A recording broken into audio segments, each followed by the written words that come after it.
Hey there, everybody. Welcome to the Magnetic Marketing Podcast. Today, we're going to be talking about the 8 ways to dramatically increase profits from direct mail, part 2. Last week, both Dan Kennedy and Bill Glaser taught us 3 of the 8 strategies, including number 1, the who you target to, number 2, creating better margins in what is being sold, and number 3, improving the total customer value. Today, we're going to finish part 2 by talking about the last 5 pieces that you really need to know in order to make your direct mail really sing. Amazing strategies here. Make sure you're tuned in. And if you missed the last episode, make sure to go back and check that one because this is definitely a 2-parter and you don't want to miss anything. Let's get started. I don't think there's anybody that has had a bigger impact in the field of direct response than Dan Kennedy. The legend of Dan Kennedy should be ignored at your own peril. They're not really lessons, they're kind of laws that you live by. Dan opened my eyes to what small business marketing looks like. Dan teaches strategic direct response that is timeless. His ripple effect touches people who don't even know his name. The world as we know it was changed because Dan Kennedy became obsessed with marketing. Welcome to the Magnetic Marketing Podcast with your host, Dan Kennedy. Well, let's move on to our next item because I want to try to give us some time for some Q&A today as well. And our next item on our list is making sure that your message matches the market. Gee, that's a new idea around here. so why don't I turn that one over to Mr. Message to Market Match, Dan?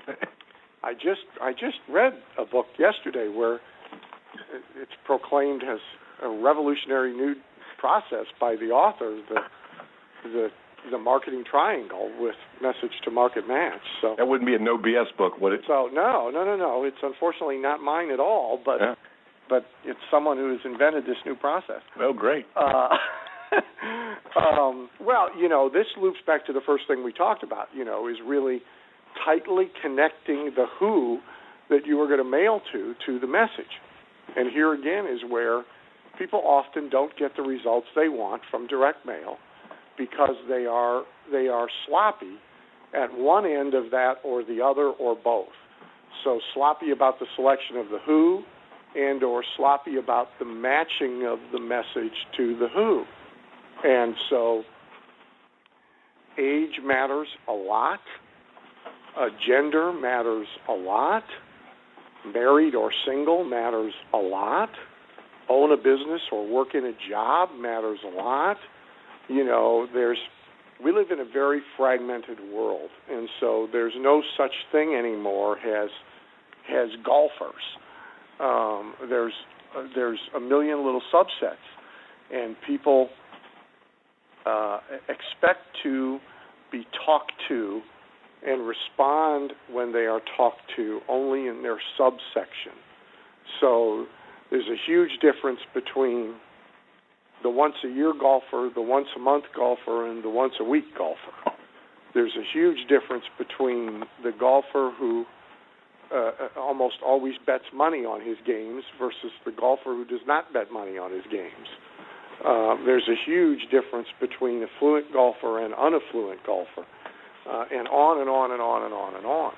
And so everything we talked about under number 1 connects here to number 4, and your highest productivity and your greatest chances of success are always with the tightest possible combination of those 2 things. A very well-defined, precisely defined who, and then a message very precisely matched to that who. In a information marketing example in a niche,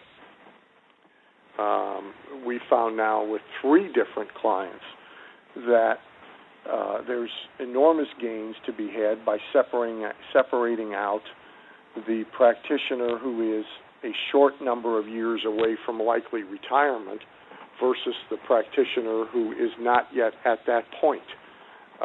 They are both the same practitioners. They both have the same practices. They both have the same day-to-day experiences and practices, but they have a very different mindset. They think differently, as you pointed out earlier about that company that is claiming to match mindset with list. And therefore, they need entirely different messages. If you're going to connect with them, you're going to talk to them very, very differently. And I'll give you one more item to add to the bullet list of things that matter a lot. And I really first saw this in practice in 2000. In 2000, I believe it's 2000, is when we were having our presidential election with Bush versus Gore. It wasn't Bush. Yeah, it was Bush versus. Yeah, Bush versus Gore. That's right. And we didn't know who was president because they couldn't add up anything in Florida, if you remember that. Mm-hmm. And I had sent out. This was in early November, and as everybody knows, for my retail business, for year after year after year, I always sent out the Thanksgiving greeting cards. And when everybody's mind was who's going to be our next president, and that year I sent out a voice broadcast message to support the direct mail of the Thanksgiving greeting card, and the voice broadcast message came out from Clinton, a Clinton impersonator. And we had a 92% increase in response that year and our already very successful promotion. Now, to be fair, a lot of it had to do with the fact that we sent out sequentially marketing, which in this case the sequence was voice broadcast. But a lot had to do with the fact that we were talking to them on what's on their mind. So a real shortcut that I often find as far as message to market matches is sort of enter the conversation that they're already thinking about, because what's newsworthy, so to speak, so that because it's already going to grab their attention. So that's kind of a shortcut to getting the message to market match. Can't live on it exclusively. It just becomes, you still have to have the right message to market match, but it's sort of like a booster to getting even more response to that. I guess also we could mention, Dan, that this also applies very much with this message to market match. You do a lot of work right now in marketing to the affluent, in the marketing to the affluent newsletter that you publish, and you talk about it a lot.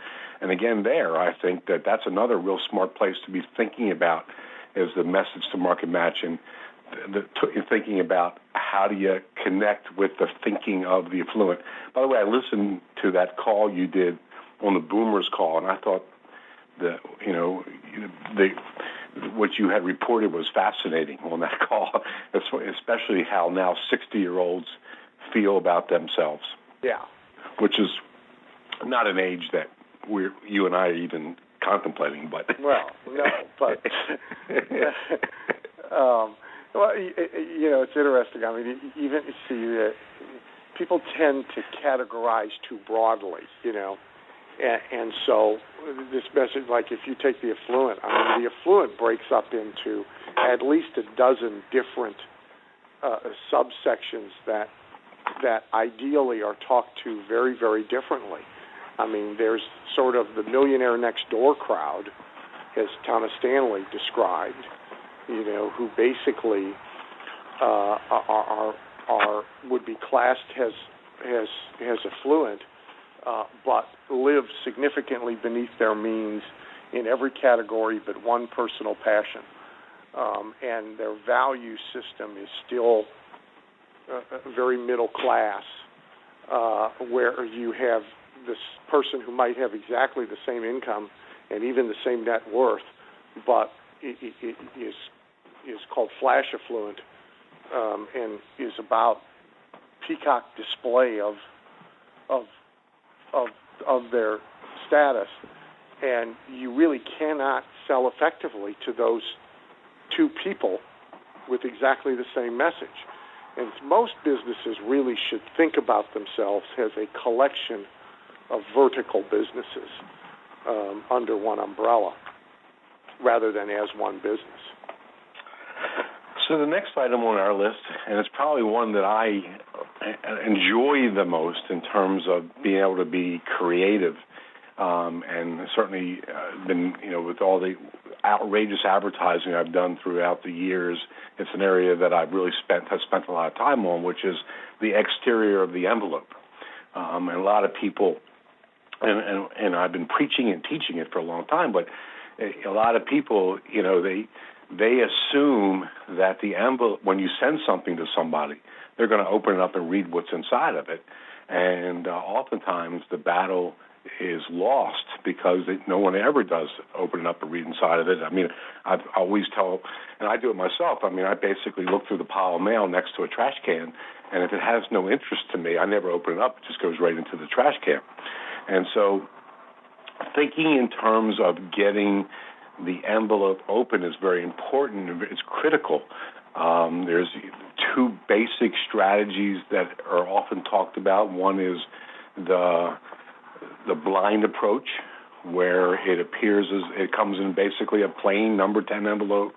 There's little or none return address on it, and if the return address is on it, it's kind of disguised return address where you can't tell that it's coming from any kind of a business. More looks like it's coming from a person, or in many cases just an address. And then the address part, best case scenario is actually addressed in real handwriting, if not real handwriting in a font that can pretty much come close to fooling you, although you never totally fool anybody with a font. But you can get close to it. Certainly you want to do it in blue ink. A real live stamp. Actually, what we've learned is multiple stamps outperform one stamp. That the stamps that are the special edition stamps, like right now, if there's a holiday stamp, Dean Killingbeck, who does birthday mailings to cold birthdays, gets stamps that say "Happy Birthday" on them. Putting stamps on crooked or upside down, get an increased response. So basically fooling people to think that a friend is sending you correspondence. That's a very smart approach, and that oftentimes will get your envelope open. Conversely, the other side is now when you've gone to a place where you are revealing who you are, Dana, can you still hear me? Yeah. Okay, I'm just hearing some cracking. I'm hearing a little clicking too, but I don't know what it's in. Yeah, but conversely, on the other side of the coin, if you are revealing who you are, well, now you basically want to get all the stops out, and now you want to use everything on the envelope, and in many cases do things that are kind of outrageous envelopes. So things such as sending things by FedEx is a smart thing to do. That's a smart kind of an envelope. There's the phony FedEx-y kind of things. I'm going to actually switch phones here a little bit. Can we? Okay, I think you can hear me better now. There's envelopes that look like the FedEx type of things. We just, for all of our members, be able to look out. In the next couple of days, you'll be getting a UPS envelope from us that's actually been sent through the United States Postal Service, which in and of itself is an amazing task. And look at it, and we're actually going to reveal at the Super Conference in March. Actually, it's April. In April, how we were able to get the United States Postal Service to send out a UPS envelope for us. And of course, I'm famous for sending out some really outrageous type of things, such as placemats and brown paper bags, but all of that is to get through the clutter, to get people so curious, or have it appear that it's so important that they just have to open it up and read what's inside. Now, the last thing I want to say about this is that when you do this, one kind of rule is important, and I consider it a fatal flaw when it's not abided by, which is that once you open it up, the inside has to be congruent with what's on the outside. So, for example, in the case of the UPS envelope that you all will be receiving shortly, on the very front cover of this, we actually call your attention to the fact that we sent it out in a UPS envelope. In the case of my diner placemat, when you see the message in the inside, it actually is a handwritten message, and it refers back to the diner placemat and tells a story about why I'm sending this to you in a diner placemat. But nothing, I think, irritates the recipient more than when you try to fool them on the outside, and then when you open up inside and you see it's just a blatant advertising, display, brand-building type of thing that doesn't have any congruency with the outside of it. Dan, before I move on to the next topic, anything you want to add to that? Well, I mean, you're absolutely right. I mean, the sort of yuck, I've been conned reaction to the innards that don't match up with the expectation created by the outside of the envelope, destroys all of the success you had in getting it opened. And it requires then an extraordinarily strong presentation beginning with the very first headline in order to overcome that yuck reaction. And so 99.9% of the time it's to be carefully avoided. I have a client who for years at this time of year has been very effective sending out his direct mail package, which leads to an appointment for a fairly big ticket sale, inside a gift-wrapped box, so that it looks like a holiday present. Well, nobody throws out a holiday present. Everybody opens a holiday present. The absence of the gift tag on the outside, so nobody can tell who this one is from, does not dissuade them from opening it. In fact, it probably heightens them opening it. But early on when he started to use this strategy, it wasn't working, and that's because inside the box was his sales letter. And I said to him, no, the sales letters can be in there. It needs to be in there, obviously. That's the purpose of sending a box. But there better be a gift in there, too, because you created the expectation that there's a gift, so there damn well better be a gift. And so that now makes the whole process work.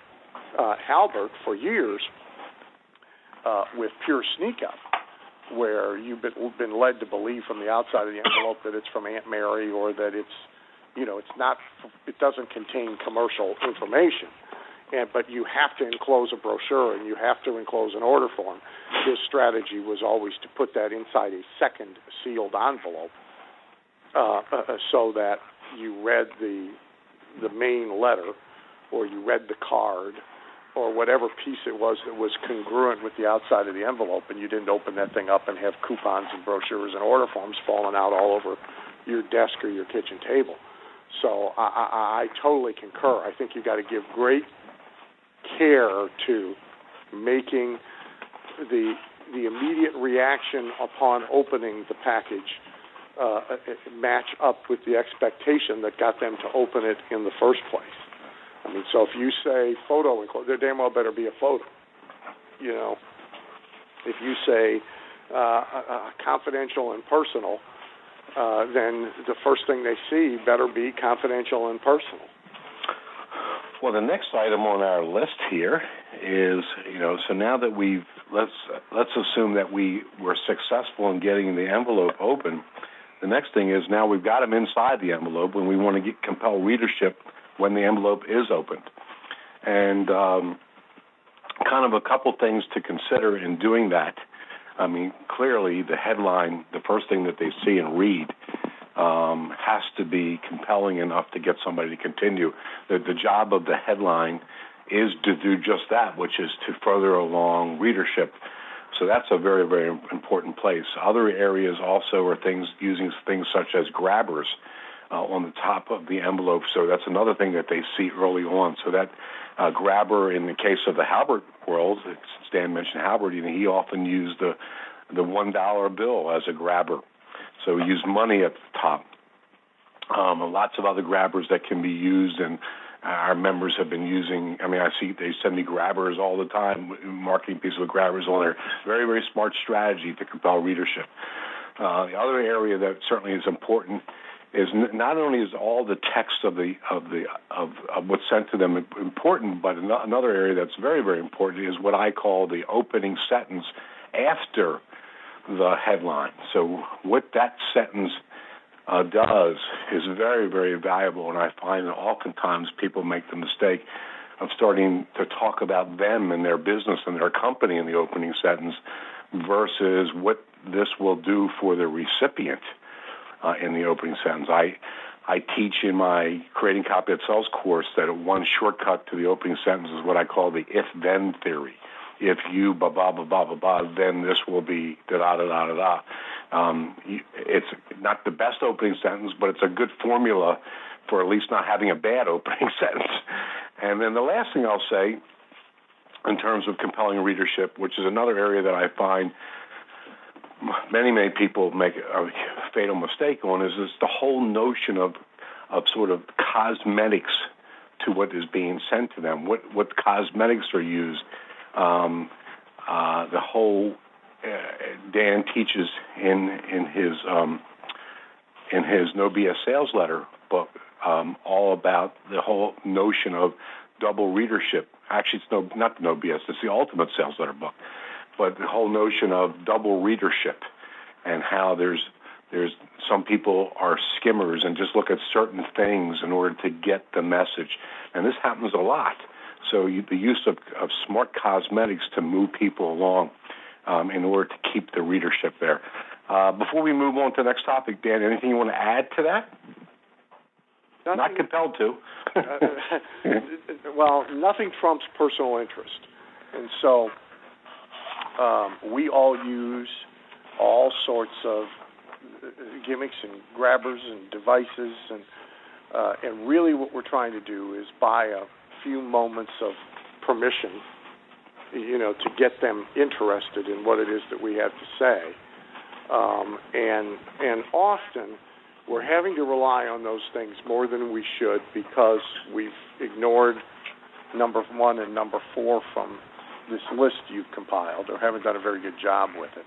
And so by far the best thing is having number 1 and number 4 right so that you have strong personal interest. So I've got a direct mail campaign I did not too long ago for a client, again, in the weight loss business. And there's a generic version of the campaign that is aimed essentially at a compiled list of women. And so its message has to be generic. And therefore, we're deeply concerned about all these issues of, how can we get them to read the piece. Now, there's a specific version of the piece only for mothers of brides-to-be with a wedding occurring sometime in the next 6 months. The headline on that is infinitely easier to write and is virtually guaranteed to get readership because we can speak directly to who they are, knowing who they are and knowing that event is about to occur in their lives, and speak directly to that personal interest. And so the more you're able to drill down and get to the right message to market match, the easier this job gets of compelling a readership. And, often we're really trying to trick them or cajole them or scare them or guilt them and obligate them into readership rather than compel them into readership. And whenever we can, we're best served by compelling them through personal interest. Dan, we got 2 more things on our list. The next one on our list I want to talk about, and then we'll move to some questions. And we ought to go through these quickly because I like to give folks an opportunity for some questions, is this whole notion of, in order to increase the response of direct mail, is to create urgency. So talk about that a little bit and talk about some strategies or techniques you use to accomplish that. Big issue. It's the problem of being almost persuaded, setting it aside to take care of it later, and later never comes. The catalog industry suffers from it enormously because everybody goes through a catalog, folds down the corners of the pages of things they want to buy and then never buys them. And so even solo direct mail has essentially the same sort of problem. And so the biggest issue here is not to underestimate the difficulty and the importance of trying to drive people to immediately move from having read what you put in front of them to action, and not to create anything that actually slows down their action. The techniques, of course, are first of all making sure that it's clear and bold and bright and big and called to their attention, not just at the end of a presentation, but at the beginning of a presentation, that deadlines are in play here. And then you have choices of incentive and penalty, gain or loss and potential loss, and usually you want to use all of those things. So multiple incentives often work better than single incentives. Choice of incentives often work better than single incentives. Pick any one of these three gifts, that sort of thing. Discounts, of course, perhaps better payment terms. And then penalties are price increases, and of course taking away bonuses, and in some cases taking away even portions of a core product, service, or offer, or taking it away altogether via limited supply or limited time with which to be allowed to purchase it at all. Pain of loss is, the horrible things that are going to happen to you if you fail to act. And really all of those bases are ideally covered in the same presentation. And the analogy that I really like with this, because, I came from 30 years in the retail industry and in the menswear business particularly, and we always had what we called the be-back customer. And that was the customer that would come into the store and you'd spend time with them, show them stuff, and they would say, gee, that's really interesting, I'll be back. And, maybe 3% of them came back. 97% never did. And so the analogy I would give in direct mail, it's the same thing, is that a lot of times people look at something and they read it and they say, gee, I'd like to buy this and I want to buy it, but I don't need to buy it at this moment. There's no reason for me to buy it at this moment, so I'll be back, and they never come back. So you really have to look at your customer as being the be-back customer, and what do you put in place in order to make them take action right away? I hate to Dan, you're probably going to be kind of like wanting to wring my neck when you hear me say this.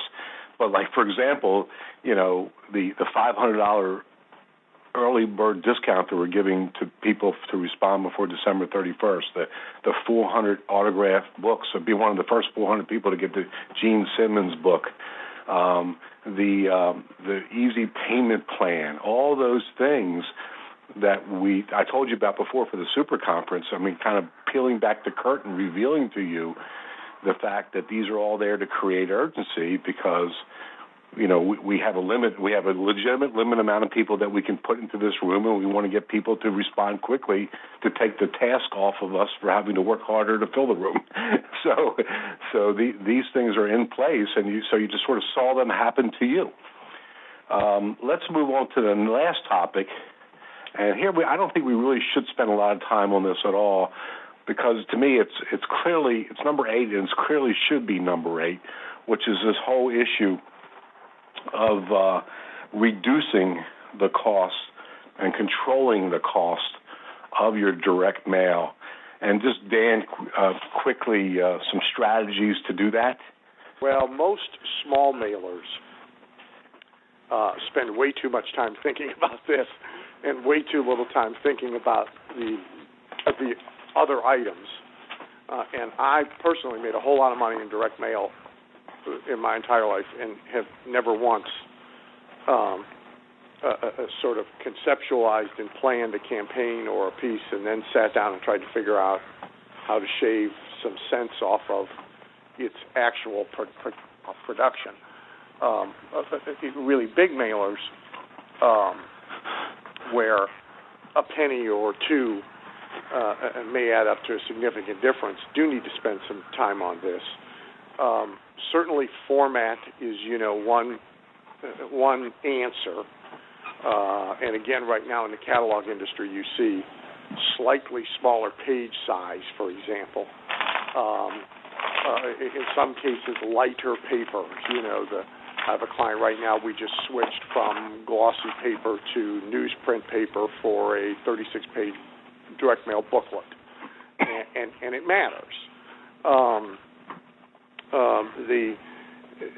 Certainly working with vendors that understand we're in the direct response business and we're not IBM who spends money without any thought of return on investment, not becoming too lazy and familiar with one vendor because they're easy, but actually pricing things if it is significant to you.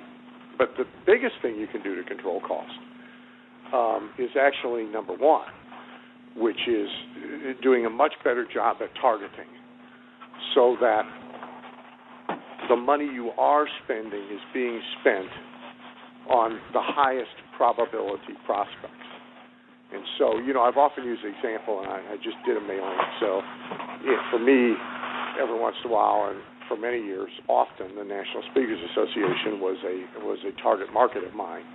Now that list encompasses NSA members and non-NSA members, but so let's take the professional speaker market. And I found a bias, as we described earlier. My bias was that women speakers with hyphenated names were significantly inferior as customers compared to women with non-hyphenated names. And so rather than trying to figure out how to spend 3 cents less on each envelope, I get to take 400 and some odd names out of a list and not mail to them at all. And that's actually a much more effective knife for cost cutting than is actually compromising the effectiveness of the piece itself.